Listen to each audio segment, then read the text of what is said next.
Assalamualaikum warahmatullahi wabarakatuh. Shalom, Om Swastiastu, Namo Buddhaya, salam kebajikan dan salam sejahtera bagi kita semua. Kami, kelompok yang beranggotakan Rifadillah Hanesa Putra, Angelin Brando, dan Farah Astila akan memaparkan penjelasan terkait materi yang akan kami bahas, yakni seputar uji analisis of variance. Video ini dibuat dan diunggah untuk memenuhi tugas mata kuliah Statistika Riset Bisnis kelas AK4602 yang diampu oleh Ibu Novi Fajriati. ANOVA, Analysis of Variance. ANOVA ini adalah teknik statistik yang digunakan untuk menguji apakah terdapat perbedaan yang signifikan antara rata-rata dua kelompok atau lebih. Metode ini membandingkan variasi antar kelompok dan variasi dalam kelompok untuk menentukan apakah perbedaan yang diamati dalam sampel dapat digeneralisasi ke populasi.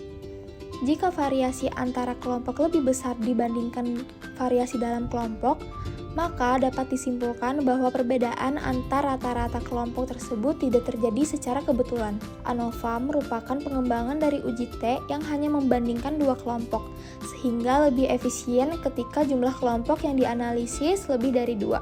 Asumsi uji ANOVA terbagi menjadi tiga. Yang pertama independensi, yang kedua normalitas, dan yang ketiga homogenitas varians.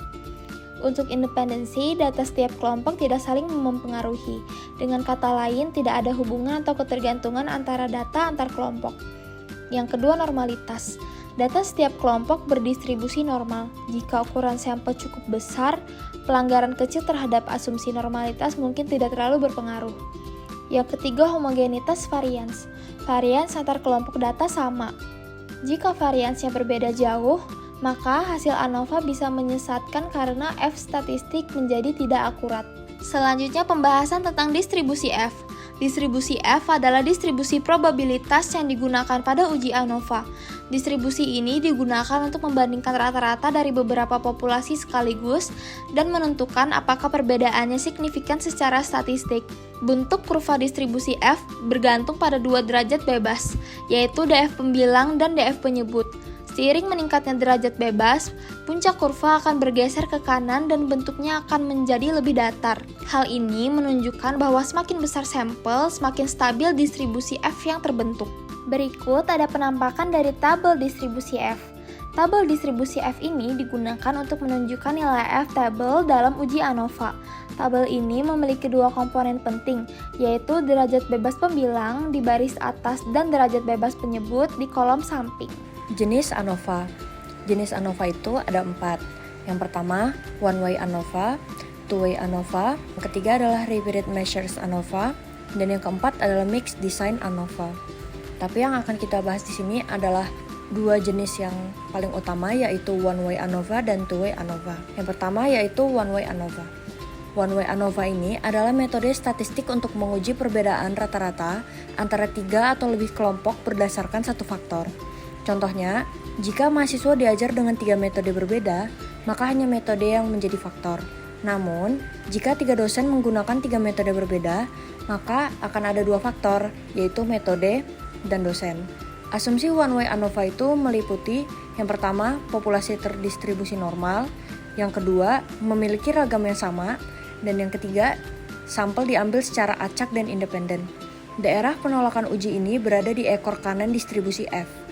Prosedur pengujiannya serupa dengan uji hipotesis lainnya. Yang kedua yaitu two-way ANOVA.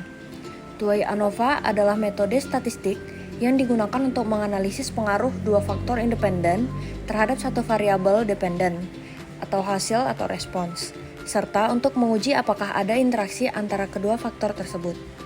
Nah, tujuan utama two-way ANOVA adalah untuk mengetahui yang pertama, apakah faktor A secara individual berpengaruh signifikan terhadap variabel respon atau Y? Yang kedua, apakah faktor B juga berpengaruh signifikan terhadap Y? Dan yang terakhir, apakah kombinasi atau interaksi antara A dan B turut memengaruhi Y secara signifikan? Selanjutnya, kita akan membahas mengenai rumus one way ANOVA. ANOVA klasifikasi satu arah atau one way ANOVA adalah ANOVA berdasarkan satu kriteria dengan sampel dibagi dalam beberapa kategori dan ulangan. Kolom itu mewakili kategori atau kelompok, misalnya jenis perlakuan atau jenis produk. sedangkan baris menunjukkan ulangan atau replikasi dari setiap kategori tersebut. Nah, dapat dilihat dari tabel tersebut, bisa dibaca bahwa di situ ada di samping source of validation ya, ada SS atau sum of squares, itu tuh jumlah kuadrat deviasi.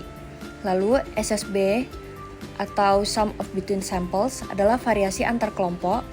Lalu SSW atau sum of within samples itu variasi di dalam kelompok, dan SST itu total atau total variasi data. Nah, dengan catatan K itu sama dengan jumlah populasi, N sama dengan jumlah ukuran sampel dari seluruh populasi, di F adalah degrees of freedom atau derajat kebebasan. Nah, bisa dilihat jika F hitung lebih besar dari F tabel, maka kita akan menolak hipotesis 0 atau H0 dan menyimpulkan bahwa setidaknya ada satu kelompok yang memiliki rata-rata berbeda secara signifikan. Sebaliknya, jika F hitung itu lebih kecil dari F tabel, maka tidak ada bukti yang cukup untuk menyatakan perbedaan antar kelompok. Selanjutnya adalah contoh soal one-way ANOVA. Di bawah ini adalah rata-rata penjualan 3 cabang toko. Nah, bisa dilihat dari tabel itu terdapat 3 cabang, yaitu cabang A, cabang B, dan cabang C. Langkah awal yang dilakukan adalah menghitung rata-rata penjualan dari masing-masing cabang, yaitu cabang A, B, dan C. Setelah mendapatkan rata-rata tiap cabang, kita menghitung rata-rata total dari seluruh data yang ada untuk melihat gambaran umum penjualan dari ketiga cabang secara keseluruhan.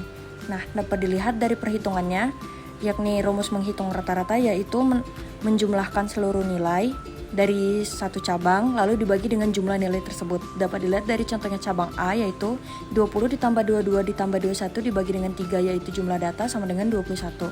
Setelah semuanya dicari, yaitu dari cabang A sampai cabang C, kita menjumlahkan secara total lalu dibagi dengan jumlah data yang ada, yaitu 9, dan menghasilkan 28,33.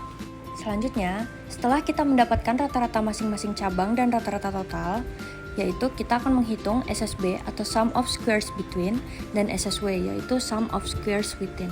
Yang pertama adalah SSB.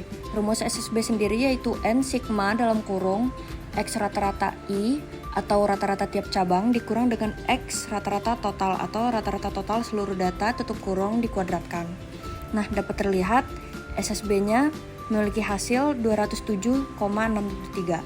Dilanjutkan dengan menghitung SSW atau sum of squares within yang memiliki rumus sigma buka kurung XIJ atau nilai data ke J dari kelompok ke I dikurang dengan rata-rata I atau rata-rata dari kelompok I tutup kurung dikuadratkan. Untuk cabang A sendiri bernilai 2, cabang B bernilai 2, dan cabang C bernilai 4,66. Setelah kita mendapatkan hasil dari SSB dan SSW, dilanjutkan dengan perhitungan distribusi F atau DF atau degree of freedom yang telah ditaruh di tabel sebelumnya.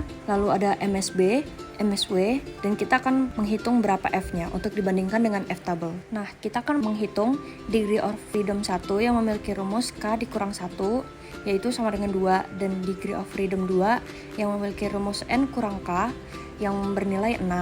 Dilanjutkan dengan MSB yang memiliki rumus SSA dibagi dengan degree of freedom 1 yang bernilai 103,82.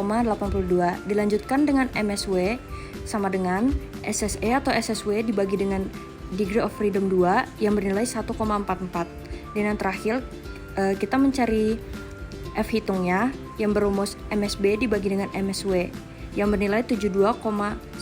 Setelah hasil F hitung didapatkan, kita bisa mulai membandingkan F hitung dengan F tabel, di mana sebagai berikut. Alpha sama dengan 0,05, lalu degree of freedom-nya bernilai 2, degree of freedom 2 bernilai 6. Bisa didapat dari hasil tersebut nilai F tabelnya 5,14. Jika bingung bisa dibuka untuk yang slide-slide sebelumnya, terdapat tabel degree of freedom-nya di situ. Bisa dilihat F hitungnya itu bernilai 72,9, pasti lebih besar dari F tabel yang bernilai 5,14. Karena nilai F hitung 72,9 itu jauh lebih besar dari nilai F tabel 5,14, maka keputusan yang diambil adalah menolak H0. Artinya, rata-rata penjualan di ketiga cabang, yaitu A, B, dan C, tidak sama atau terdapat perbedaan yang signifikan antar cabang. Dalam struktur tabel ANOVA dua arah, baris mewakili level dari faktor A, sedangkan kolom mewakili level dari faktor B. Setiap sel pada tabel merupakan hasil kombinasi antara satu level dari faktor A dan satu level dari faktor B. Biasanya, setiap sel ini diisi oleh lebih dari satu observasi sebagai bentuk ulangan atau replikasi yang memungkinkan analisis terhadap pengaruh faktor A, faktor B, maupun interaksi antara kedua terhadap variabel respon. Jika nilai F hitung lebih besar dari F table, maka hipotesis 0 ditolak, yang berarti terdapat perbedaan yang signifikan secara statistik antara kelompok-kelompok yang diuji. Sebaliknya, jika nilai F hitung lebih kecil atau sama dengan F table, maka hipotesis 0 tidak dapat ditolak. Lalu contoh soal two-way ANOVA. Seorang dosen ingin mengetahui pengaruh metode pengajaran faktor A dan waktu belajar faktor B terhadap nilai ujian mahasiswa. Penelitian ini dilakukan dengan dua metode pengajaran, A1 diskusi, A2 ceramah, 3 waktu belajar, B1 pagi, B2 siang, B3 sore, masing-masing kombinasi diuji pada 2 mahasiswa. Langkah awal yang dilakukan adalah menghitung rata-rata nilai dari setiap kombinasi perlakuan, yaitu gabungan antara metode pengajaran A1 dan A2 dan waktu belajar B1, B2, dan B3.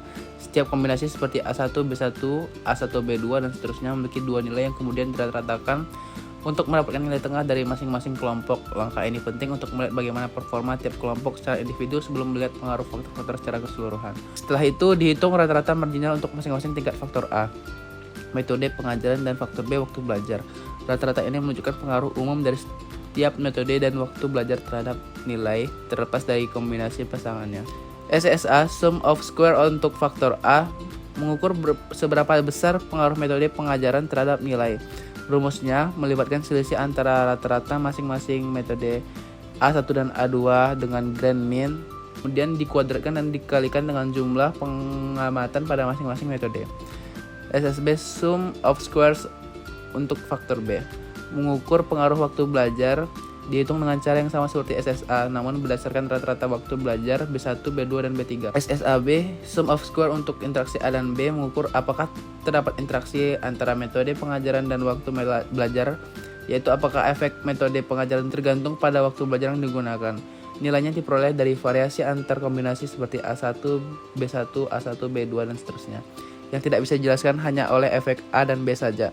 SST, total sum of square, merupakan total variasi dalam data, yaitu selisih antara setiap nilai individu dengan grand mean yang dikuadratkan. SSE, error, mengukur variasi yang tidak dapat dijelaskan oleh faktor A, B, maupun interaksi. Nilainya diperoleh dengan mengurangkan SSA, SSB, dan SSAB dan dari SST. Tabel ANOVA digunakan untuk menampilkan hasil perhitungan jumlah kuadrat sum of squares, derajat kebebasan degree of freedom, nilai rata-rata kuadrat mean square, dan nilai F rasio dari setiap sumber variasi dalam data. Tujuannya adalah untuk mengetahui apakah faktor A, contoh metode pengajaran, berpengaruh signifikan, faktor B, contoh waktu belajar, berpengaruh signifikan, lalu terdapat interaksi antara A dan B. Hasil dari perhitungan sum of square dimasukkan ke dalam tabel ANOVA. DF atau degree of freedom, derajat kebebasan untuk masing-masing faktor. MS, mean square, diperoleh dengan membagi SS dengan DF. F, nilai statistik, diperoleh dengan membagi MS suatu faktor dengan MS error. Nilai ini nantinya digunakan untuk menentukan signifikansi pengaruh. Faktor A, metode pengajaran, memiliki nilai F sama dengan 3,13 yang cukup tinggi. Ini menunjukkan bahwa metode pengajaran memiliki pengaruh yang signifikan terhadap nilai siswa. Faktor B, waktu belajar, memiliki nilai F sama dengan 54,28 yang jauh lebih tinggi lagi. Artinya waktu belajar memberikan pengaruh yang signifikan terhadap nilai. Interaksi antara A dan B memiliki nilai F sama dengan 0,28 yang sangat rendah. Ini menunjukkan bahwa tidak terdapat interaksi signifikan antara metode pengajaran dan waktu belajar. Berdasarkan hasil analisis two-way ANOVA, dapat disimpulkan bahwa metode pengajaran faktor A memiliki pengaruh yang signifikan terhadap nilai ujian mahasiswa. Selain itu, waktu belajar faktor B juga menunjukkan pengaruh yang sangat signifikan terhadap hasil belajar. Namun tidak ditemukan adanya interaksi yang signifikan antara metode pengajaran dan waktu belajar, yang berarti kombinasi antara keduanya tidak memberikan pengaruh yang berbeda secara statistik terhadap nilai mahasiswa. Sekian penjelasan materi uji ANOVA dari kelompok kami. Mohon maaf apabila ada kesalahan kata dan kalimat yang tidak disengaja. Semoga bermanfaat. Wassalamualaikum warahmatullahi wabarakatuh.